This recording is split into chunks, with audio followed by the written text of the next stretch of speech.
Hello students, welcome to the second part of the Harappan civilization chapter for class 12th. The name of the chapter is Bricks, Beads and Bones. In the previous video, we have discussed about the subsistence pattern, agriculture technology, urbanization in Mohenjo-daro, about the lower town and higher town. So in today's class, we will move further.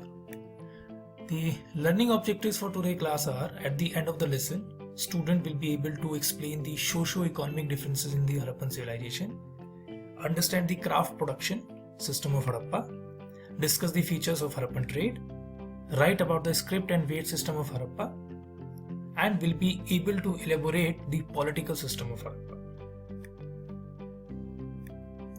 Tracking socio-economic differences. Archaeologists generally use certain strategies to find out whether there are social differences or economic differences among the people living within a particular area. These include studying burials and the study or classification of artifacts.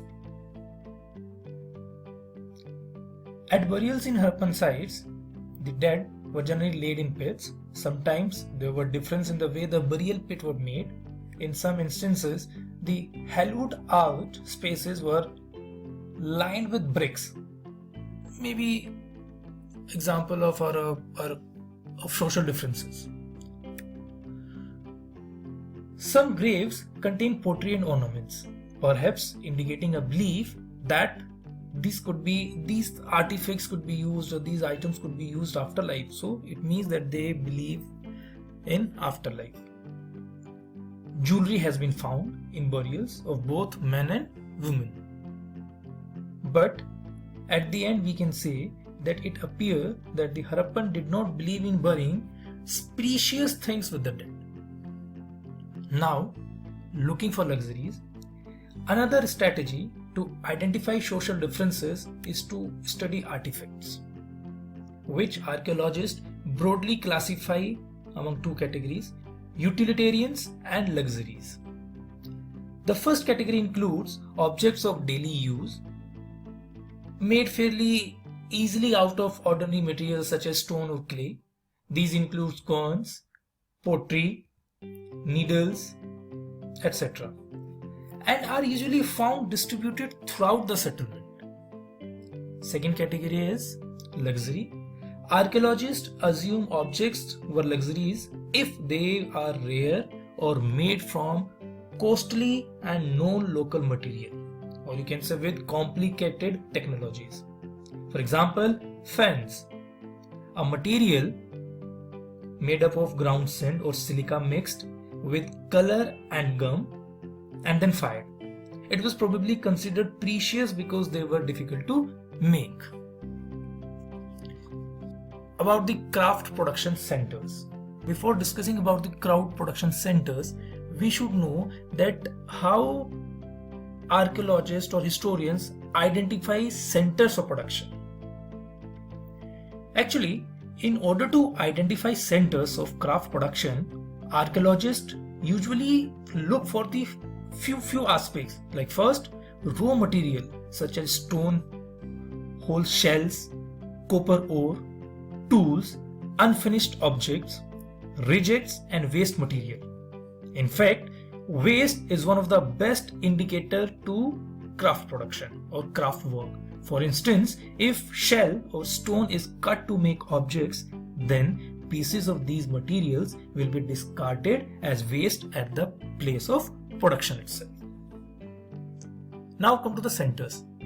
Chanudaro in current Sindh of Pakistan was an important craft production center for bead making, shell cutting, metalworking, seal making, etc. The variety of materials used to make beads is remarkable. Stones like carnelian of a beautiful red color, jasper, crystal, quartz, statite. Metals like copper, bronze and gold, and shell, fence and terracotta or burnt clay were also used. Technology for making beads differed according to the material. For example, stetai, a very soft stone, was easily worked. If you locate Nageshwar and Balakot on the Harappan map, you will notice that the both settlements are near the coast. These were specialized center for making shell objects because they were located near the coastal areas. Now, we will discuss about the process of procuring these materials by the Harappan people.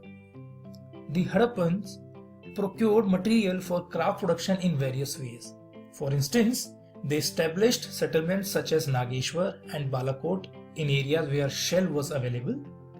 Other sites were like Shortugai in far off Afghanistan, near the best source of lapis lazuli, a blue stone that was apparently very high valued, and Lothal, which was near the sources of carnelian from Bharuch in Gujarat, steatite from the south Rajasthan and north Gujarat, and metal from the Rajasthan itself. Another strategy for procuring raw materials may have been to send expeditions to the areas such as the Khetri region of Rajasthan for copper and South India for gold. These expeditions established communication with local communities. Occasional finds of Harappan artifacts such as like steatite microbeads in these areas are indicators of such contact between both the civilizations or both the cultures. It's about their trade relations with the distant land. Recent archaeological finds suggest that copper was probably brought from Oman.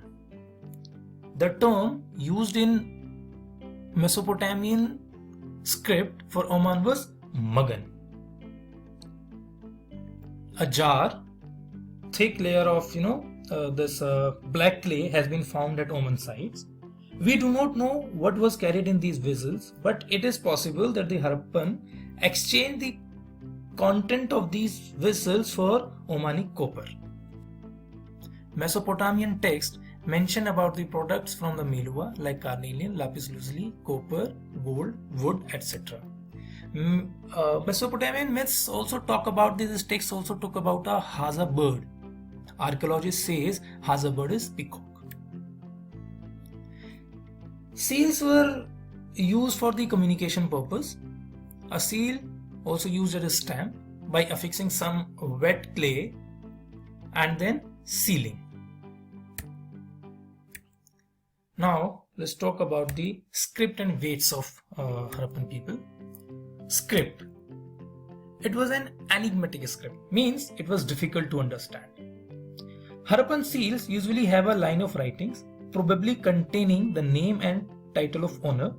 Scholars have also suggested that the motif, that was generally like animal, conveyed a meaning of those who could not read. It means that Harappan script was not alphabetic.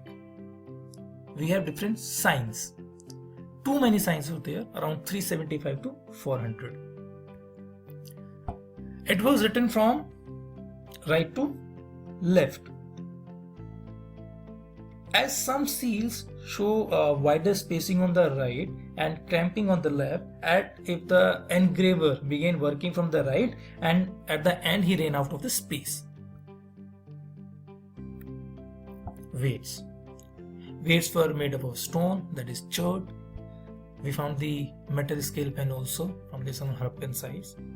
Lower denomination were 1, 2, 4, 6, 8, 16 up to 1200 and 12,800, and the higher denominations was according to the decimal system. Now move to the political background. Large building in Mohenjo-daro was named as a palace by archaeologists was found, but there was no spectacular finds available from palace. A statue was found of priest king, which was quite similar to the statue found at the Mesopotamia. That is the statue of priest king. Now there are few theories regarding the ruler of the Harappan civilization, that what was the system of the political setup or who was the ruler of the society. Some archaeologists are of the opinion that Harappan society had no rulers and that everybody enjoyed equal status. Others feel there was no single ruler but several. That Mohenjo-daro had a separate ruler, Harappa another, and so on. Yet others argue that there was a single state. Given the similarity in artifacts, the evidence for planned settlements, the standardized ratio of brick size, and the establishment of settlements near sources of raw material. As of now, the last theory seems the most plausible, as it is unlikely that entire communities could have collectively made and implemented such complex decisions.